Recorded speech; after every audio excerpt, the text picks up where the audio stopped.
Assalamualaikum warahmatullahi wabarakatuh. Perkenalkan, nama saya Muhammad Zulfahmi dengan NIM J1B023112. Saya dari TP1. Saya ingin mempresentasikan hasil kerja saya pada mata kuliah Hidrologi Teknik dan Agroklimatologi pada dosen pengampunya itu adalah Asih Aprianti STP MSc. Di sini saya akan mereview jurnal yaitu laju pertumbuhan pasipinologis dan produksi tanaman stroberi di dataran rendah dengan perlakuan pupuk NPK. Kajian tentang adaptasi tanaman terhadap perubahan iklim.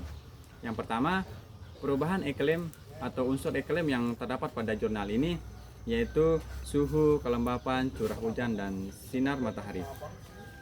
Yang kedua itu adalah unsur iklim pada tanaman stroberi. Yang pertama itu curah hujan. Curah hujan yang ideal untuk tanaman stroberi yaitu antara 600 sampai 800 mm per tahunnya. Yang kedua itu suhu udara.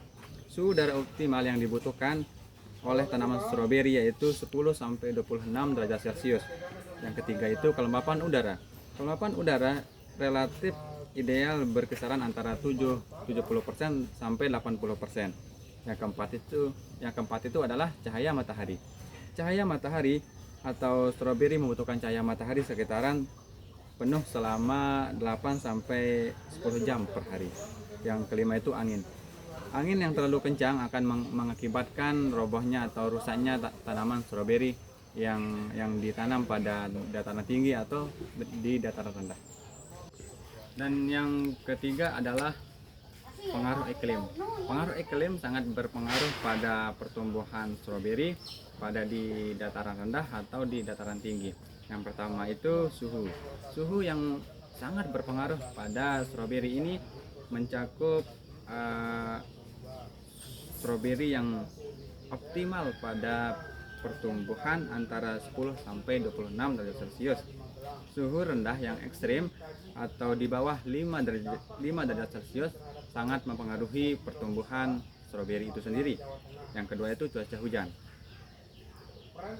Stroberi membutuhkan kelembapan yang cukup baik atau curah hujan yang cukup untuk menyirami pertumbuhan stroberi tersebut. Yang ketiga itu kelembapan udara. Kelembapan udara yang relatif untuk stroberi sekisaran 60 sampai 80% dianggap ideal. Yang keempat itu cahaya matahari. Stroberi membutuhkan sinar matahari langsung minimal 6 sampai 8 jam per hari. Yang kelima itu angin. Angin yang terlalu kencang dapat merusak tanaman stroberi. Yang keempat itu ialah perbedaan suhu dataran tinggi dan di dataran rendah. Pada jurnal yang saya review terdapat ada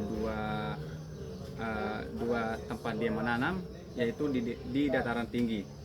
Suhu udara rata-rata di dataran tinggi adalah 23 sampai 61 derajat Celcius.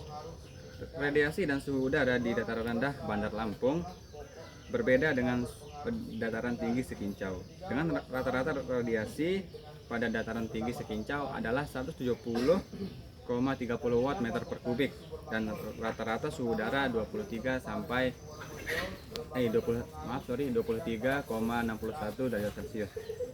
Yang kedua itu di dataran rendah.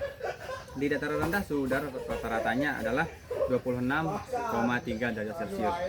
Sedangkan pada di dataran rendah Bandar Lampung rata-rata radiasi matahari 180,50 watt per meter kubik dan rata-rata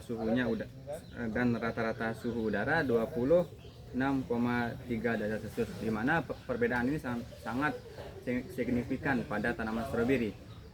Yang keempat itu selanjutnya itu cara yang kelima yaitu cara perlakuannya. Penanaman di dataran tinggi. Yang kedua, lokasi optimal adalah di daerah dengan ketinggian 1000 sampai 1500 mdpl. Yang ketiga itu naungan parsial atau greenhouse, itu sangat berpengaruh pada tanaman stroberi. Yang keempat, sistem irigasi. Sistem irigasi sangat perlu untuk penyiraman pada buah stroberi. Yang kelima itu pemangkasan daun atau penjarangan buah. Yang keenam itu mulsa plastik atau organik. Yang terakhir itu adalah kesimpulan. Di mana kesimpulan yang diambil dari jurnal yang saya ambil itu terdapat 3 poin. Yang pertama, tanaman stroberi paling optimal tumbuh di dataran tinggi. Yang kedua, unsur iklim seperti suhu, kelembapan, curah hujan, dan penyinaran sangat berpengaruh produktivitas dan kualitas stroberi. Petani perlu mempertimbangkan lokasi budidaya tanaman stroberi. Sekian dan terima kasih. Kalau ada salah kata mohon dimaafkan. Sekian dan terima kasih. Wassalamualaikum warahmatullahi wabarakatuh.